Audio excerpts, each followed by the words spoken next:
என்ன டிங்கு ரவி, நீங்க 2 பேரும் இன்னும் தூங்க போகலையா? உங்க மற்ற ஃப்ரெண்ட்ஸ் எல்லாம் டென்ட்ல தூங்க போயிட்டாங்க பாருங்க. மேம், இந்த பிக்னிக் ரொம்ப ஜாலியா இருக்குங்க மேம். அதுக்கு தானே உங்களை கூட்டிட்டு வந்தோம். சரி, நம்ம காலையில் நேரமா கிளம்பணும், போய் படுங்க. மேம், தூக்க வரலைங்க மேம். ஏதாவது ஸ்டோரி சொல்லுங்க மேம். டெய்லி நைட்டு அம்மா கதை சொல்லி பழகிடுச்சுங்க மேம். சரி, ஒரு மீனவனை பத்திய கதை சொல்றேன். ஒரு ஊர்ல ஒரு ஏழை மீனவன் இருந்தானோ. அவனுக்கு ஒரு மனைவி, குழந்தைகள் இல்லை. அவனுக்கு அப்பா அம்மா இருக்காங்க. 2 பேத்துக்குமே கண்ணு தெரியாது. தினமும் கடலுக்கு போய் மீன் பிடிச்சிட்டு வந்து அதை வித்து தான் அவங்க அண்ணாவோட சாப்பாடே சாப்பிட்றாங்க. டெய்லியும் போற மாதிரியே ஒரு நாள் அவன் மீன் பிடிக்கிறதுக்கு கடலுக்கு போறான். அந்த அன்னைக்கும் அவன் வலையில ஒரு மீன் மாட்டுது. அவனுக்கு அந்த மீனை பார்த்தோன்னே ஒரே சந்தோஷம். சரி, இந்த மீன் கொஞ்சம் பெருசா இருக்கு, நமக்கு நிறைய காசு கிடைக்கும் அப்படின்னு ரொம்ப சந்தோஷமா இருக்கான். திடீர்னு அந்த மீனவன்கிட்ட பேச ஆரம்பிக்குது. மீனவனே, நீ என்னை விட்டுட்ட அப்படின்னா நான் உனக்கு ஒரு வரம் தரேன். நீ கண்டிப்பா அந்த வரத்தினால நன்மை அடையலாம் அப்படின்னு சொல்லி பேசுது. மீன் பேசுறத பார்த்தோன்னே அந்த மீனவன் அப்படியே பிரமிச்சு நின்றுட்டான். இதுல அது ஒரு வரம் தரேன்னு சொல்றத நான் கேட்ட உடனே அவன் இன்னும் பிரமிப்புல ஆழ்ந்துட்டான்.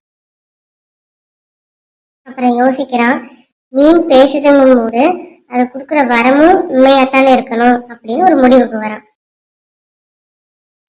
அவன் வரம் கேட்கறதுக்காக வாய் எடுக்கும்போது அந்த மீன் சொல்லுது, நல்லா கேட்டுக்கோ, நான் உனக்கு ஒரே ஒரு வரம் தான் தருவேன்.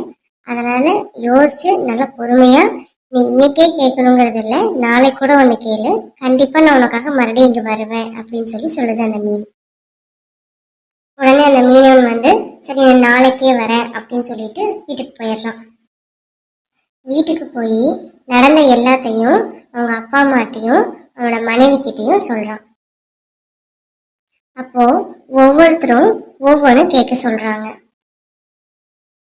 அவங்க அப்பா அம்மாவுக்கு அவங்க ரொம்ப ஏழ்மையிலேயே இருக்காங்களே, தன் மகன் நல்லா வாழணும் அப்படின்னு ஒரு ஆசை, நல்ல செல்வந்தரா வாழணும்னு அவங்க அப்பா அம்மாவுக்கு ஒரு ஆசை.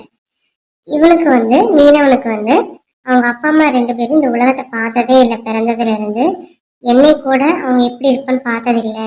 இந்த உலகத்தை எங்க அப்பாவும் அம்மாவும் பார்க்கணும்னு ஆசைப்படுறான்.